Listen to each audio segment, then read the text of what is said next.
Hit record, and we're going to be hearing all about School AI for the next hour or so. Okay. All right. I will take it away. So hello everybody. Welcome. As Brenda introduced me, my name is Matt Carabinos. I am a teacher. I teach at Williamsburg, currently sixth grade, and I'm also a teacher who's just absolutely obsessed with AI. And I kind of, because of that obsession, kind of just know a lot about it. I see a lot of Williamsburg people here, so they know that I know a lot about it because I talk about it all the time. And so do Brenda and Tracy because we talk often and they know that I talk about it all the time. So that's why I am here today. I'm here today to share School AI with you. This is the second time that I've done a presentation on School AI. And talking with Brenda and Tracy, it was, to me, I think it was important that we do another one because School AI within the last, I would say maybe six or middle school teachers, maybe the last 6-7 months or so. Sorry, I had to do it. I'm sorry. It's all I hear all day. But within that last time frame, School AI has had a massive amount of changes and an overhaul to their system. Last bus being dismissed there. Last bus being dismissed. So if you would be so kind, if you haven't done this already, app.schoolai.com, and you can sign up however your school signs up, either with Google or Clever or Microsoft, however you do that. It is free, so don't worry about paying for anything. So, every app that I share, I talk about, they have free tiers and free versions.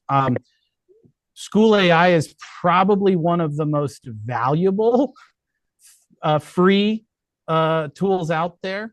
So this one is definitely going to be worth it. So if you could go ahead and get signed up there.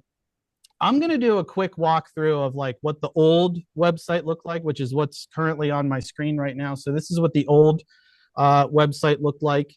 And then I will show you exactly what changed with the new one. So up in the corner, you see there's this little unlock the 2.0 beta.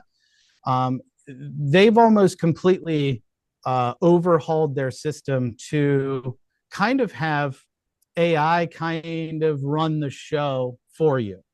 So it takes a lot of the guesswork of the teacher of like, well, what am I supposed to say here? Or how do I talk to the AI to get it to do this? The AI really, this new that we're going to go over today, really like walks you through everything step by step. And I've made a couple of spaces using it already, and it's just an incredibly useful tool and very, very helpful. So for those of you that weren't at the last training, School AI is an AI app, okay, for teachers.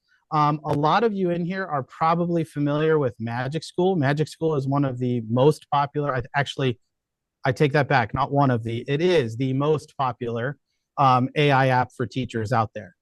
School AI is number two. Okay, so they are a very close number two, and you're going to see why today.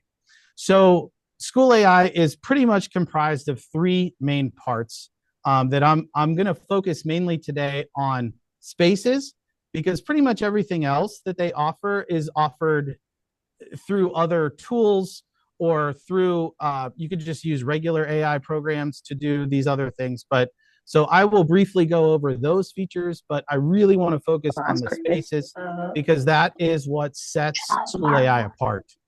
So when you get to the home screen, I believe it now. I went back and reverted back to the old home screen here, but if you get to the home screen and it looks like this, you have pretty much these options up here at the top. So we have Spaces, Tools, and Assistants. So I'll just jump into Tools real quick. Tools, when I open this up, this should look very familiar to you if you've ever opened up, Magic School or ever opened up like Eduate or any apps like that. This is pretty much what they all look like. What you do is you go in here and you can build these things. So you click on generate a lesson plan, worksheet, rubric, story word problems, PLC agenda, love that. Class newsletter, try the jokes at your own risk. AI jokes they're not very good. So just be forewarned, they're not the greatest. They're like dad jokes, but like worse. So just be mindful of that. But this is pretty much what this is. I'm not really going to go into this part because this is a very minor part of what they offer. But if you wanted to generate these things, what is slightly different about them and Magic School is that you can generate these things and it opens up into a document that you can edit as you're doing it. With Magic School and the other programs, it creates the thing and then you like export it to Google Docs or, just copy and paste it or whatever you need to do. And then you have to like edit it on your own. This one, you can literally edit it within the system and AI can help you edit it while you're in it. So that's interesting. That's kind of cool. But again, like I said, it's kind of one of the smaller parts of their app. So the next part that I'll discuss very quickly is the assistants. If you have ever used any type of AI chatbot, ChatGPT, Gemini, Claude, Perplexity, there's a couple other ones. Those are the big. Oh, and Copilot. I always forget about Microsoft Copilot, and I always forget about it because I never use it. So, but those are the big ones that most of consumers use for general AI experiences. All these is essentially little spaces where they have pre-prompted what the space is going to act like. So, for example, the Common Core expert. So essentially what they did on the back end was say, you're an expert in the Common Core standards, and you are going to help teachers with creating, materials, creating quizzes, creating whatever they need. And there's probably their prompt was probably, I don't know, probably 5 pages long. But so when you go into one of these, you're literally just going to chat back and forth with a chatbot. And if you've never done that before, if we have any true rookies in here, a couple things, just really quick things with chatbots. When you're having a conversation with a chatbot, treat it like a conversation. The analogy now that people are using pretty commonly is that an AI chatbot is like a teammate, or in our case, a teacher's aide who knows a lot about a lot, but doesn't know a lot about your specific situation. So when we're talking to a chatbot trying to get it to do something for us, we want to try to add as much context as possible. So like, what subject are you teaching? What grade are you teaching? What state are you teaching in? What standards are you using or following? By putting in all that information, it really narrows down and the chatbot can help you a lot better, okay? So that's just like a basic when you're talking to any chatbot. I use a format that's called the role task format for prompting. And if we also have people who don't know what a prompt is, that is literally just whatever you type into the chatbot. You want it to do something, that's a prompt. You tell it to make you a lesson plan on, what did I do today? Gravity. You want it to make you a lesson plan on gravity, that's a prompt. You're asking it to do something for you. You're prompting it to do something for you. So with the role task format, you give the AI a role. So if you're going to take away one big overarching thing from this training that's outside of School AI specific, take away the role task format. So give it a role and say you're an expert in whatever, okay? So if I'm asking for something that has to do with math and 6th grade math and Pennsylvania, I would say you're an expert in Pennsylvania 6th grade math standards and project-based learning, okay? Feel free to make up a job that doesn't exist, okay? Like a rocket scientist and an expert seamstress or something like that. I don't know if that job exists, but that would be a very interesting combination of people, okay? AI doesn't care if you make up a job or make up a role. So whatever question or whatever prompt you're asking, make up a role, make it an expert in it. And that narrows down the AI to help you a lot better. The task. So be specific about what you want the AI to do. Do you want it to create a lesson plan? How do you want that lesson plan to look? What do you want it to be about? What does the AI need to know about your kids? So if you are turning a lesson over to a teacher's aide, what do they need to know about your class? Obviously, without sharing any personal information about your class, what do they need to know generally to help create something for your class? And then finally, the format is, what do you want it to look like? Do you want a bullet point? Do you want a lesson plan and a specific, objective, topic, standards, materials, procedures, assessments? Like, do you have a standard way that you want the lesson plan to look? Just tell it what you want on the other end. Do you want a paragraph? Do you want, a summary? Do you want bullet points? Whatever you want, and tell it what you do. And if you literally use that for any conversation you have with AI, you'll be good to go. So these, you don't even need to do all that. And that's the point of these. So this is a curriculum coach expert. This is a digital literacy coach, an essay grading assistant. It's already pre-programmed in there. Okay. So you can literally just go in here and say, I need help doing this. And it'll be like, oh, let's do that. Okay. So that is the assistants. These are just chatbots, and that's it. Now we're going to get to the cool part. So the cool part of School AI is what we call spaces. So on their website here, you can search for spaces, because how it works right now is teachers who sign up, you can create spaces and you can choose to make your spaces public or not. So there are literally, what do they have there? Almost 260,000 spaces created. So if you're teaching a specific lesson on a specific thing, there's probably already a space for you, but you could also feel free to create your own.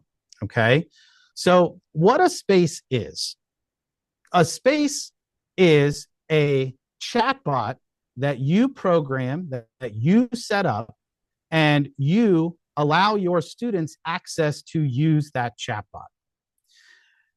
The first thing, and usually the first reaction that I get from teachers when I say students using a chatbot, is they get like freaked out, like, oh, students using a chatbot. And you are absolutely right to do that. Okay. Absolutely right to do that. Even though I am a very, very huge proponent of AI, it is very, very important that we always remember that the most important part here is the safety of our students. Okay. The safety of information, the safety of data, and all that stuff. Okay. So like, I will explain to you, and I'll go into very quickly why this experience on School AI using a student using a chatbot on here is different from a student just going to ChatGPT. So in School AI, they have built this program, and I believe the term that they use in the digital IT world is a walled garden, is how they phrase it. So essentially what they've done is they've taken what a chatbot can do, all the information that a chatbot has, and they've condensed it and put it inside this walled garden. So anytime a student, or even in our case, a teacher, has a conversation with this chatbot, it is staying within this walled garden and not going outside of there. And the walled garden essentially is like the server system set up by School AI. So they don't go beyond their servers. ChatGPT, and in case you didn't know this, every conversation that you have with ChatGPT or Gemini or Claude or Perplexity or Copilot, your conversation history gets used to train their models. So technically speaking, none of your conversations that you ever have with AI are actually private. Now, OpenAI and those companies, they'd have a really hard time figuring out who said what, but your information goes into the training of the chatbot. So let's say my name comes out into a chatbot. Later on, somebody may be researching something about this random dude in Pennsylvania who knows AI, and my name will pop up. Now, my name is also on the internet because of like LinkedIn and social media and stuff like that. But any information that I put in there is potentially could end up in someone else's chat as a response back to them. So we have to be very careful with the information that we share with chatbots.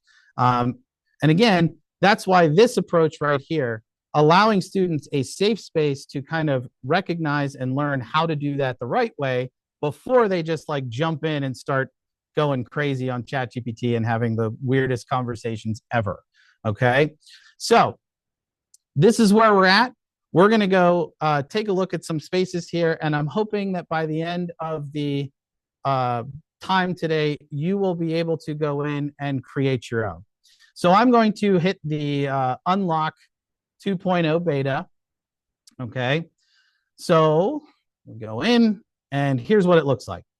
So again, if you've ever been on ChatGPT, Gemini, any of those AI chatbots, this should look very, very familiar to you because this is kind of how they're all set up.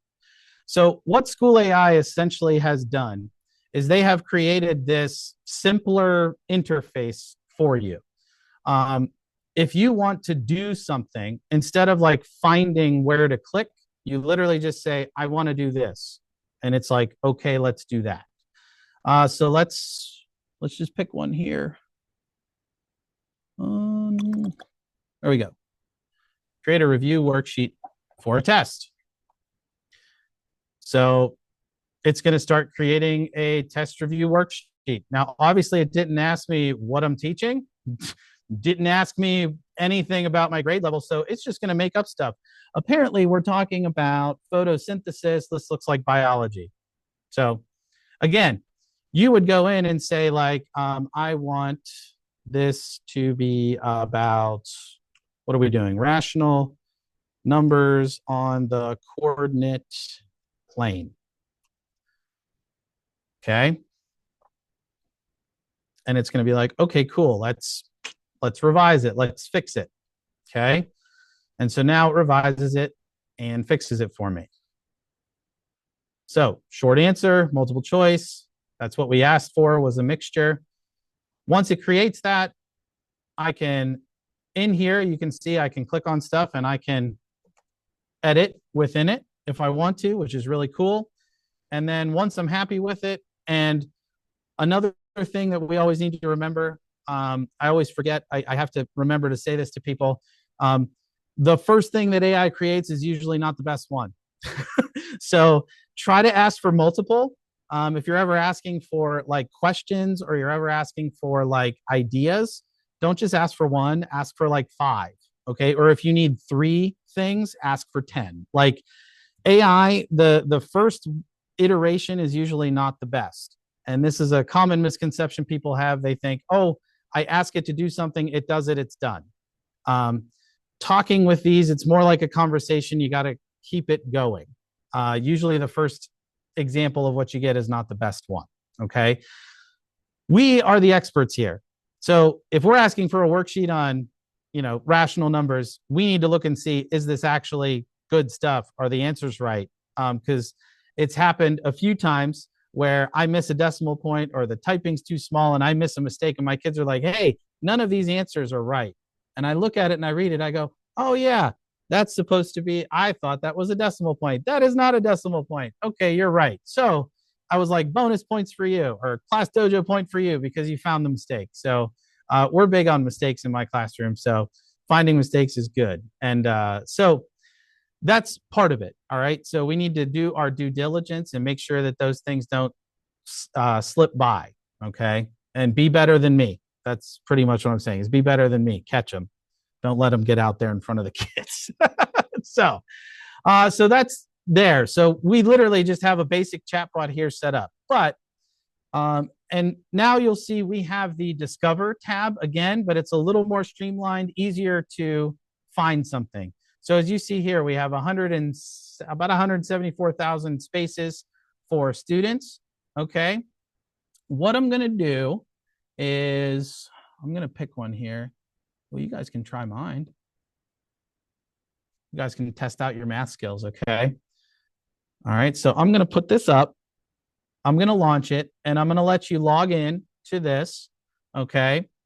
And then you can go ahead. So if you go to now my school, so this is the I can't actually go visit this because the student side of School AI is blocked right now. So I can't go visit this to show you what it looks like. But if you go to student, actually here, let me just copy this into the chat. Let's do that. There we go. If you click on that, you don't, and this is another wonderful thing about School AI. The kids don't have to log in. So there's, and I, as an extra added thing of safety just for the students, is I have the students use their initials. Okay. So don't mind everybody. We're not going to judge you on your skills here. So don't worry that we can see your names. Okay. We're just going to, all right. You're just going to try your best. Okay. So I created this space, and the purpose of this space was to push the idea of metacognition in math. It's a big thing that I'm trying to work on with AI. Metacognition is one of the key parts of learning that teachers usually don't get to because it's really hard to do individually with every student in our class. So if we could get a chatbot to get pretty close to how good of a question set we would ask, that's kind of my goal. So the idea here is you're going to be typing in a math concept. Okay, sorry, it's math related. I apologize for the non-math people. You could pick something simple like, adding or subtracting. So just to, keep it easy. But all I want you to do is just kind of go in and follow the prompts. And if it's cool, you could pretend like you are one of your students, that grade level. And like what I usually do is I try to act like a sixth grader would act. So I literally go into the chat and I just start typing 6, 7 for everything. So that's what I do. And I see how the chatbot responds. Okay. So I'll let you go in and play around. And as you're playing around, I will show you the back end. Okay. So while your students are in here, I'm going to move all this stuff out of the way here. While your students are in here, you are able to see everything that they are doing on the back end. Okay. So, oh, my things are in the way here. Okay. There we go. So if I open this up, I can see right now where everybody is. And I can also go and kind of click on each of their conversations and figure out, oh, someone is excelling. There we go. Okay. All right.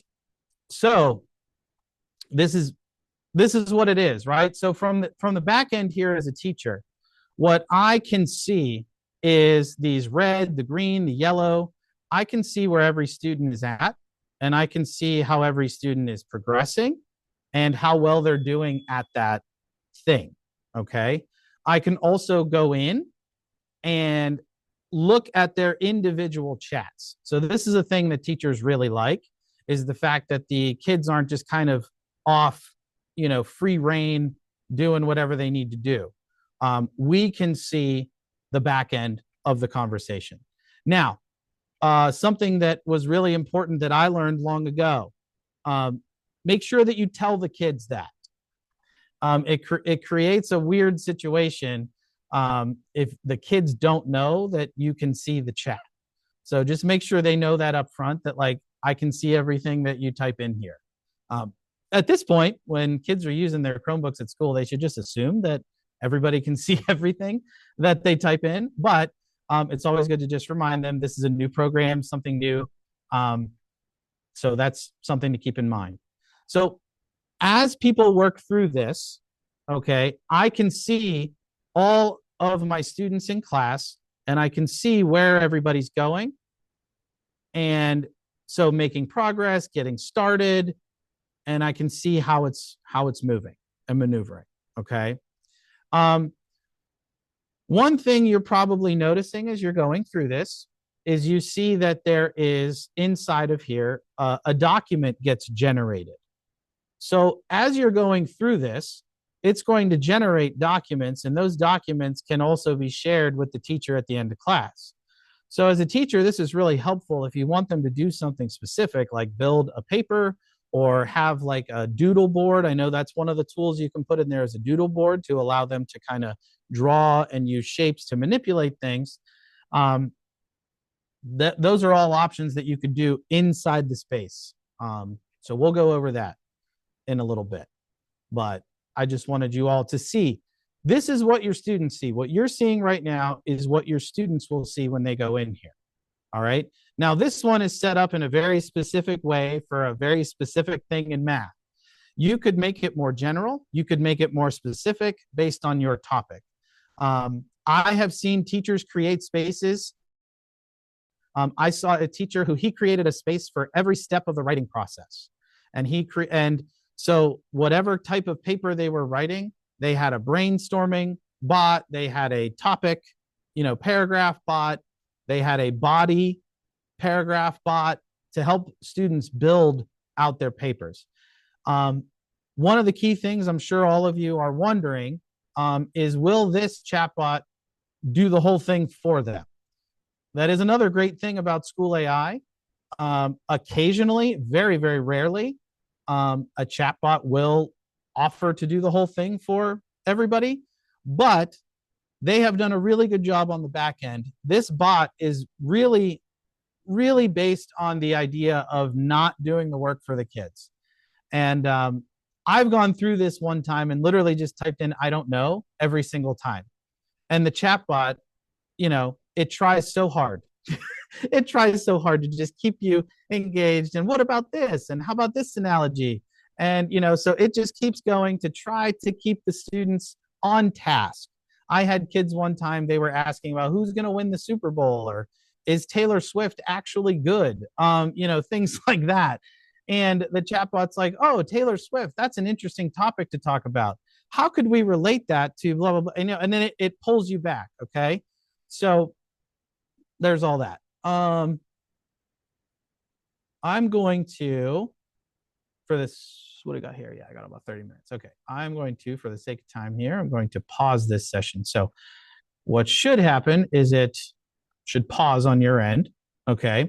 And I can just show you what it looks like here. So this is a general overview of what it looks like on the back end from the teacher. So I have a pretty good snapshot here: struggling, making progress, excelling, doing well, okay, getting started. So, and I can see where everybody's at in the process as well. All right. So obviously this would be a very useful tool for data collection. And right now, what I like about this tool is if it's doing something specific that I've already taught or reviewing or whatever, I could see like, oh, okay, there is somebody who's struggling right there with the red. I can look at their chat and say, okay, what did they do and what do they need help with? And I can go to them. And at the end of these sessions, you have like, okay, these kids need more help. I can pull them tomorrow and have a little small group meeting and reinforce this or reteach this, whatever I need to do. So very, very useful tool for that. Now, I'm sure you're all dying. How do we get there? How do we get to this, right? So let's go back. Over here, we have the option to create a space. So let's create a space. Most of us are going to choose the student learning. District leaders and higher ups, you could do things for staff operations. I know that some people do things like, put in their school calendars, and then they run their meetings, or they have like check-ins with their staff. There's a whole, the limit is your imagination. So like literally you can do anything with these that you can think of. So let's just do student learning, because that's probably what we're all going to use. So once you do this, there's Trevor. This is Trevor. You could watch his video on your own if you want to, but he's a cool guy at School AI. He's one of the first guys I talked to from School AI, but he walks you through how to use dot. So this little dot that we've been seeing kind of all over School AI, that is their new like rebranding. That is their 2.0. Dot is the assistant that is helping you do everything. Okay. So I'm just going to skip. All right. Again, you guys can go through all this and I will show you, like, I know for a fact I'm not going to be able to cover everything today with School AI. But I wanted to get you all in this program signed up and creating a space. That was my goal before we left today, was that everybody in here creates a space that, if your school allows it and if your school policy allows it, that you could use with your students tomorrow. Okay, so that was my goal today, was to get you in here creating a space. So from this point on, what I'm going to say is this: I'm going to keep talking and I'm going to keep doing stuff and talk you through it. But what I would love for you to do is for you to go in and for you to open up to create your own space. Okay. So that option again, I clicked on the unlock the 2.0 beta, and that took me to this whole big screen here. And over here, this is the little stars over on the left-hand side here. That is the create a space button. And that is what took me to right here. Okay. So as I'm talking, I'm going to go through it and I'm just going to talk you through how I set up a space and show you what it looks like when you set up a space. But please, please, please, by all means, kind of just tune me out and just go into your own zone and like, okay, I'm teaching this tomorrow, or what do I need to review with my kids? Do I need to create a spiral review? Or is there a skill that I really want to hone in on, with reading or with science or something like that? So now is your time to play. So Dot is our assistant, and what we're going to do is literally tell Dot what we want to do with this space. Now, keeping in mind that this is a space where students are going to have the ability to chat with a chatbot. So a lot of teachers, especially history teachers, have created historical figures. Okay, a lot of them already exist. So having a hypothetical conversation with a historical figure could be an interesting critical thinking activity for students. Do you think that's actually what this person would say? Do you think that's what, how they would act or how they would respond and things like that? So you can kind of go in a lot of different directions here. But what I'm going to do is let's see here. I would like some help. So I need to set up a space to introduce the idea of the Earth's rotation, seasons, axial tilt. Don't judge my typing skills, please. Okay. Now, here's the cool part. If you know I am going to cover this standard, or if you already have like an article that you're going to share with your students, you can upload those things and attach them here. And the space will build around the material that you put in. Okay. So we can take a look at our standards here. So I'm going to select 6th grade. I believe, they do. Do they? Let's see, Pennsylvania. How good are you, School AI? I don't know what that is. Subject. Oh. Okay, they did good. There we go. Steel standards are in there, okay? You can narrow down even more, go by strand. So I know I'm doing Earth and Space Science. And there we go. I know it's that standard right there. I've had to read it about 600 times in the last 3 weeks. So I know that's exactly the one I need. So now by me putting in that standard, that also, again, that's helping the AI kind of build this space for you to do. And so it already knows like, oh, this is exactly what he's supposed to teach or what they're supposed to do. So I can put that in there. And let's see what happens.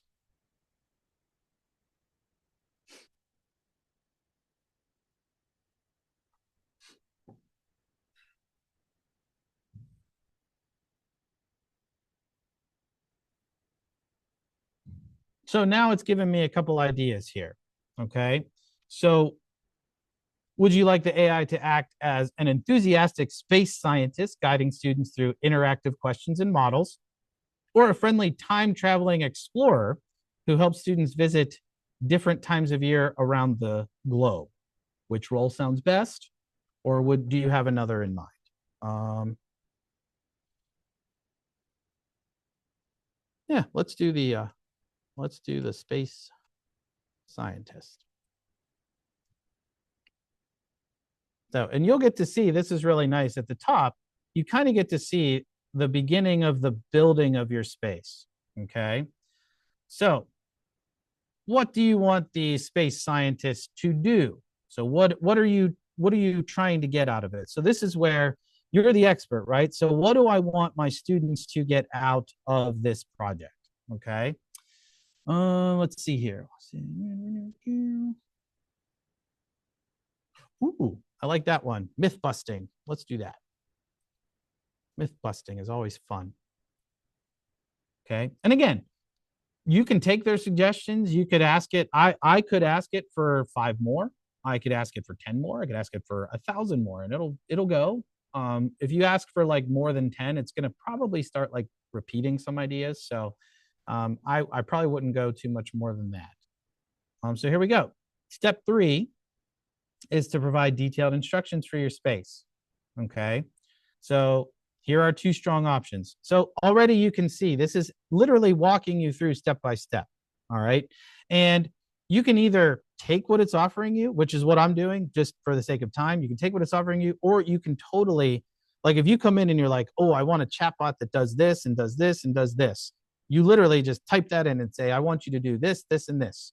So another cool exercise is I haven't done this one yet. I'm not allowed to use School AI with students, but an idea that I had is like, if I knew that I needed to teach these 3 things and I knew I was going to do, X, Y, Z in my class, I would literally tell the AI to do the same thing I did. All right. And I would compare, how did the AI do versus how did I do? So how did the AI help the kids versus how did I help the kids?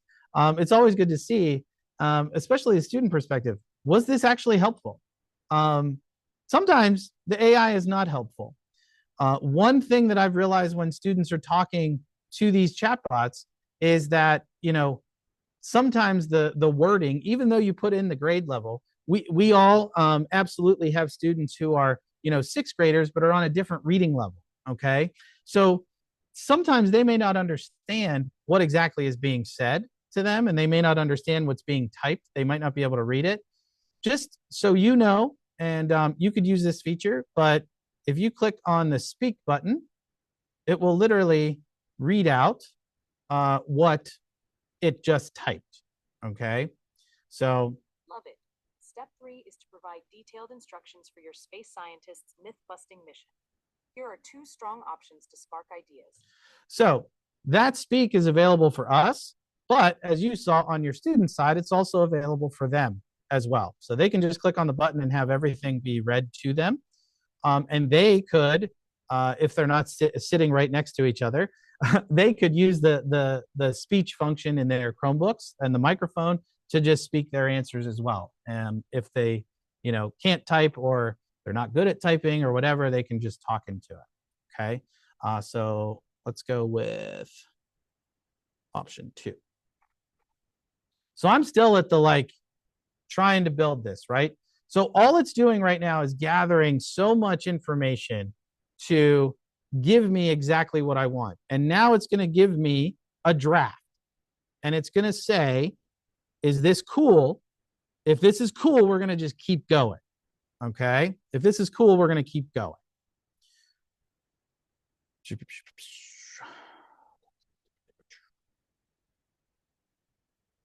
Approve. Sounds good to me. Again, if I'm actually doing this in class, I'm going to spend a little bit more time making sure it does exactly what I want. Okay. Do you have any specific insights that you want to track the students work through the most activities? I just need them to understand why the seasons happen and why the day and night happen as they do. Okay.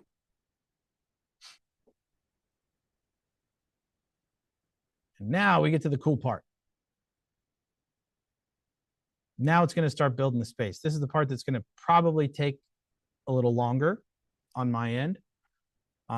So while I'm waiting for this, is there any questions? Is anyone totally lost? What do I do? Where do I go? What do I say?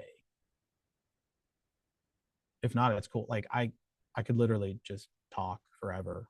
And my kids always tell me to stop yapping. So it's, it's like my thing. But if any of you have TikTok, my name on TikTok is Mr. K all day. And I always joke with people that it's Mr. K all day because I could literally talk about AI all day. And that is absolutely true. So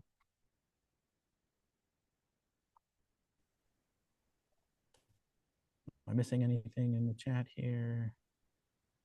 There was one clarification about Gemini. Oh, yes. No, I just saw that. Yes. Nicholas Caminiti, Dr. Caminiti. Yes. I've heard so much about you. Nice to like meet you like virtually sort of here. But yes, he is absolutely 100% correct. If your school is a Google school, has Google for Education, you can open up the Gemini for Education. That's something that just happened a couple months ago. And I'm glad that you have done that with your school, Dr. Caminetti. It's wonderful. Our school just did the same thing, opened it up.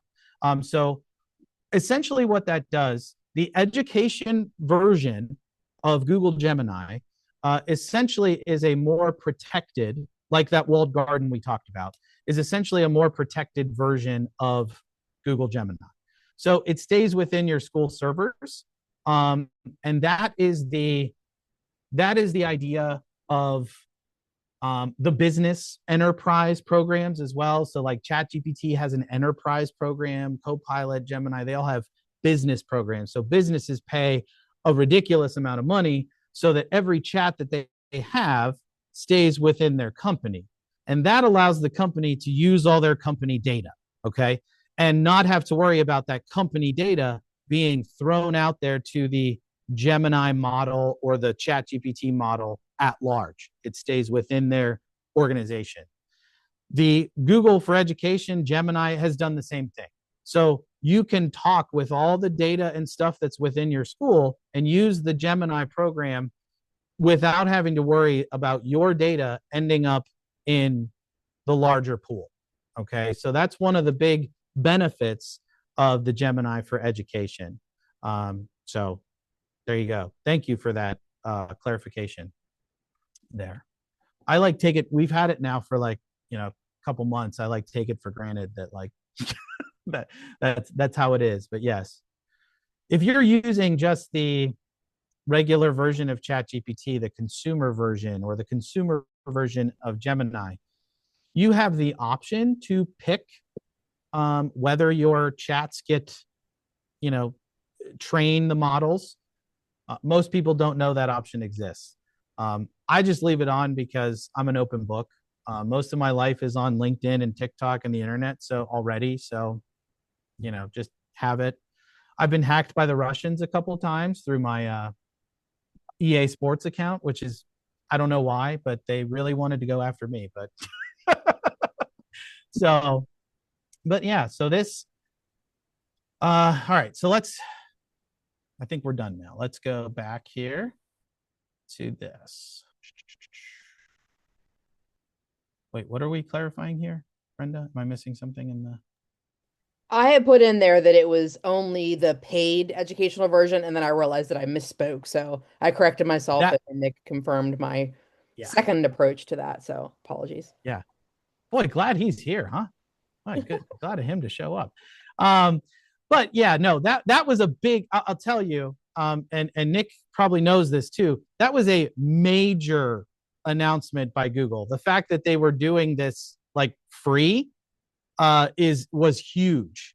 So many people were saying like, schools now have an advantage over regular people because schools have access to the, better models and more stuff and, private servers essentially to use it on. So that was like a major deal.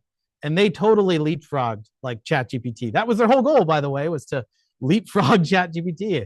If we can get every kid, every teacher, and every school using our Google Gemini. They'll realize how good it is. And those kids, when they grow up and they go to school, they'll want to use Google Gemini and they'll want to pay for it. And they'll want to tell their bosses that they go work for about it. So sadly, it is all about making money. But again, we can benefit from it in the meantime.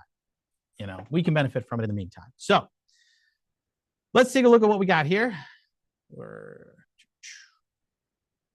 So what you get now is essentially an overview of what your space is actually going to do with the students. So it walks you through step by step each part of what's going to happen.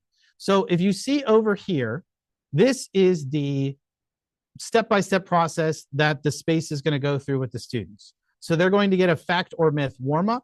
They're going to be asked a question or do something with the day or night model, a season tilt investigation, hemispheric synthesis. That sounds like too much. Mythbuster journal. So they're going to get to keep a journal, their responses. Again, we see all their responses. One thing that teachers, I think, with a program like this can realize is that, writing a paper is now not the only way that we can assess a student's thinking. We can see literally step by step, word by word, question by question, how a student is thinking about a certain process or a certain subject or topic that we're teaching, because we're seeing what questions they're asking. We're seeing what things they want clarified. We're seeing what things they are asking for the AI to do or asking for help with. I would argue that using these chatbots is an easier way to get into the minds of the students and figure out what do they really know, what do they really understand about this topic, okay? So it's going to give you a rundown. What's the purpose? Let's see here. Help correctly explain. Axial tilt. Come out of orbit. Okay. Grade 6 science students in class or individual pairs. Tells you it's going to take 20 to 30 minutes. If you want, now here's the other thing. The chatbot is still open off to the side. I have to keep moving all these windows out of the way here. Let's make this smaller. Sorry. There we go. We're just going to move that over there. So we see over here, this is going to be the name of the space. It makes up an image for your space, the seasoned sleuth slab, whatever, we'll go with that. You're going to review it, and you're going to say if you would like anything changed. You can go in here and edit from within here, or you can just say, I would like you to do this instead, or instead of this, do this, instead of that, do that. And you could literally go through and tell it what to do over here, or you can just kind of make those changes right there. Now, one thing I will tell you, when you create this space, before you publish it, so you see up here at the top, we have the publish this space. You have the option here to preview. The preview is incredibly valuable, okay? You get to see exactly what's going to happen in your chatbot in real time, okay? Ooh, I like that. Is it a fact or a myth and a one-sentence reason? And again, whatever your classroom things are, you could ask for 2 details, 1 detail, no details, or whatever you want to ask for. Ooh, that's one kids think a lot. It's closer to the sun. Okay. I'm going to be a 6th grader. Fact. Closer to the sun is warm. Kids probably aren't using a semicolon, but we'll go with it. Earth's rotation causes day and night. Fact. We spin. That's a great sentence, right, Mrs. Horton? We spin. That's a really, really detailed sentence there, right? So we can see what's going on there. In June, the southern hemisphere gets more direct sunlight than the northern hemisphere. Myth. That sounds cray. We'll go old school. Cray. That sounds cray. Don't be afraid to act like you're. I'm telling you. Act like you. Pretend that you are that one kid in your class. Imagine that one kid having access to something that knows all the information on the internet. What would they do when they're in here? Act like that so you can see how the chatbot responds, okay? It's very important that you do that, because then if you see something you don't like, you could be like, ooh, we need to fix that because I don't want that kid to do that. Okay. So let's see what happens here. Now, the chatbots are really nice. So they're not going to say, ooh, we don't use words like cray cray. Okay.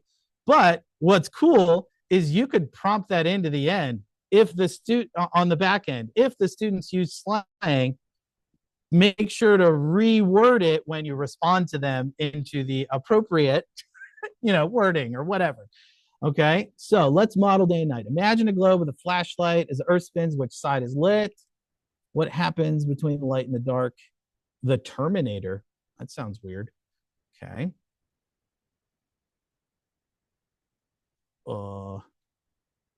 So one side is lit and the other ain't. I know Mrs. Horton, she's like cringing. She hears these words, ain't. One side ain't, the other ain't, okay? And the kids are going, lit. She said lit. Oh, all day. That's like 20 hours.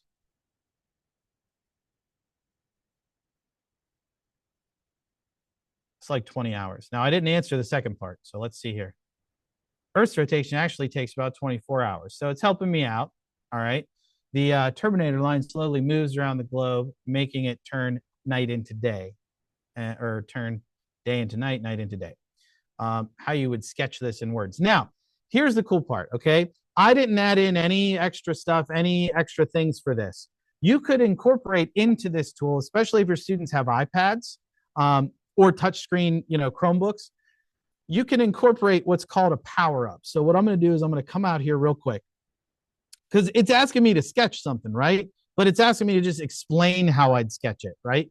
Well, we have the option here, so instead of asking to explain how to sketch, can we use a doodle board power up so they can actually sketch it?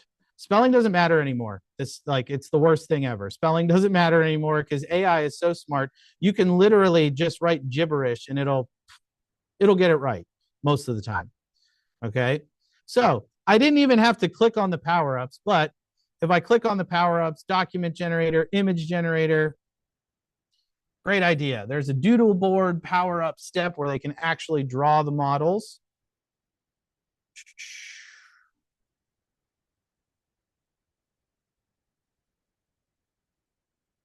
Nope. Sounds good to me.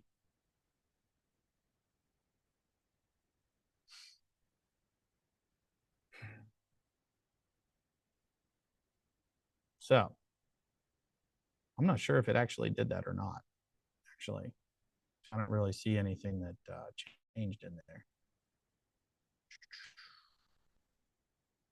Oh yeah, here. So your publishing details, this is what it looks like when it's published.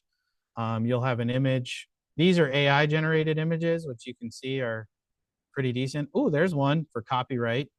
People who are who know anime, Studio Ghibli. There was a big, huge thing with all the ChatGPT and the image generators where people were turning themselves into Studio Ghibli characters, and Studio Ghibli was like, yeah, that's not cool because that's like our style. And AI is just like perfectly copying it. We could have a whole discussion about that. So we won't get into that today. Here's a realistic one. Those look like semi-real kids. I think they all have the correct number of fingers. So yeah, that's all right.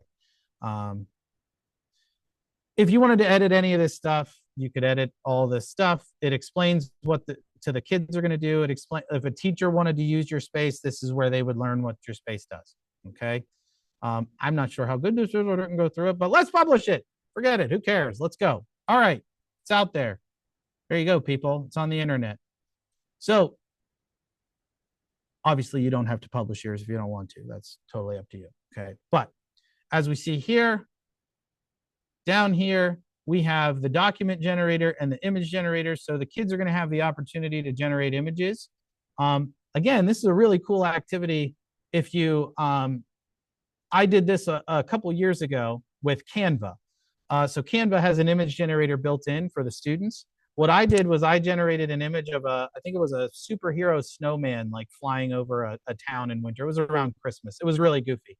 What I did as an exercise, Mrs. Horton's going to love this again. Okay, I'm picking on you today, Mrs. Horton, because you're one of my AI buddies that I talk to all the time. So what I did was we were looking at descriptive adjectives, descriptive details, okay? And what I was trying to get them to do was recreate that picture as best they could, okay? So what they had to do was type in as many descriptive details and as many things as they could to try to get their image to look as close to mine as possible. And then we put them all up on the board and we voted who came closest, okay? So that was the activity. And again, really good for like, how do we get this? How do we get these details? How do we prompt AI to get exactly what we want? So that was like a little mini lesson there. But always interesting to see what the students come up with. Some of them were really like left field. Okay, they were like really off, but some of them were really, really close and really, really good.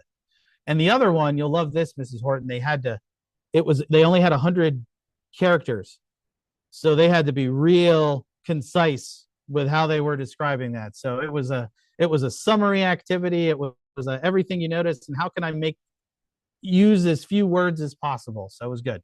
So here it is. All right. So if I wanted to go in, I could preview the station again. If it's still at this point, if you wanted to change everything, you can go back in and edit this stuff at any time. And so here we are again. We're going through the whole thing. Okay. Matt, we are kind of getting really tight on time. Yes. So yes. Okay. So this was my main goal. I really hope that people were able to kind of go through and if not finish a space, get one started that you could use with your students if you are allowed to do so. Okay. So the idea here is that you could theoretically clone yourself infinite number of times and be everywhere in the classroom all at once.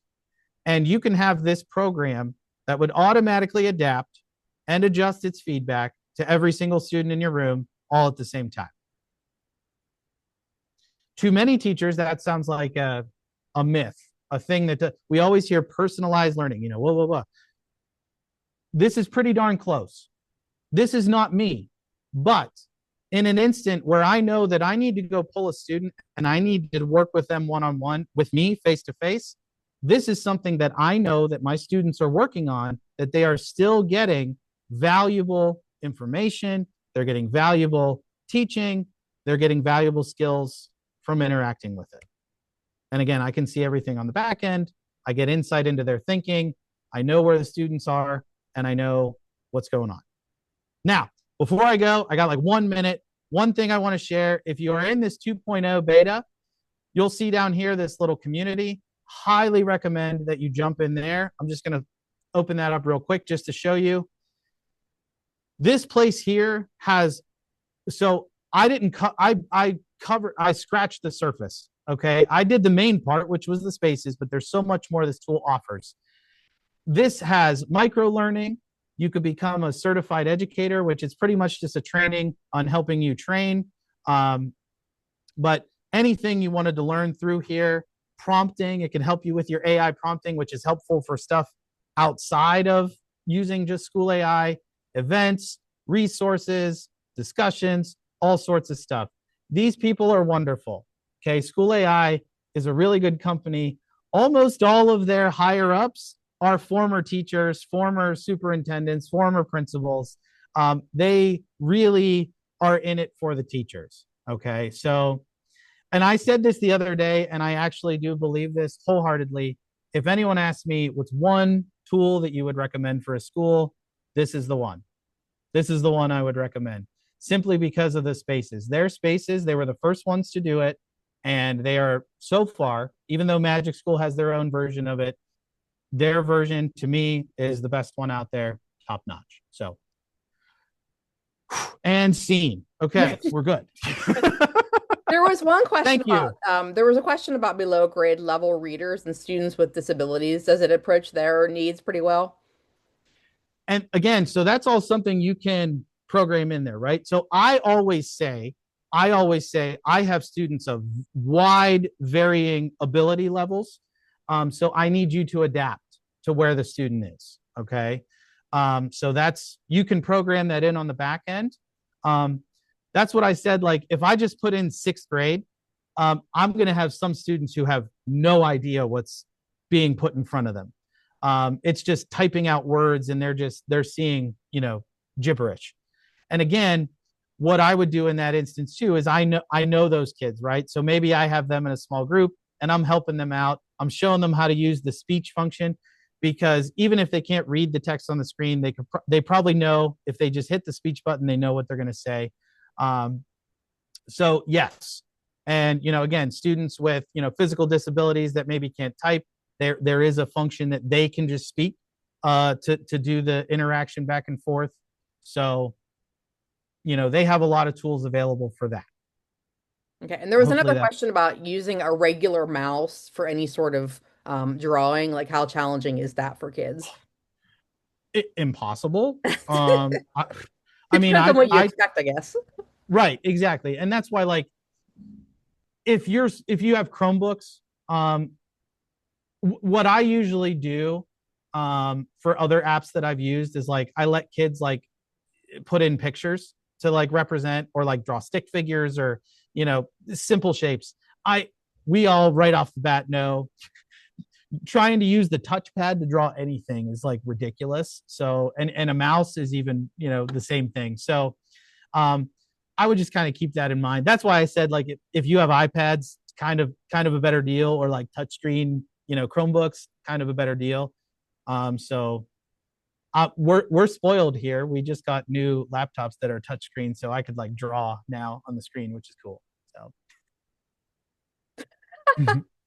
She's reacting. I don't know if I'm gonna stop the recording.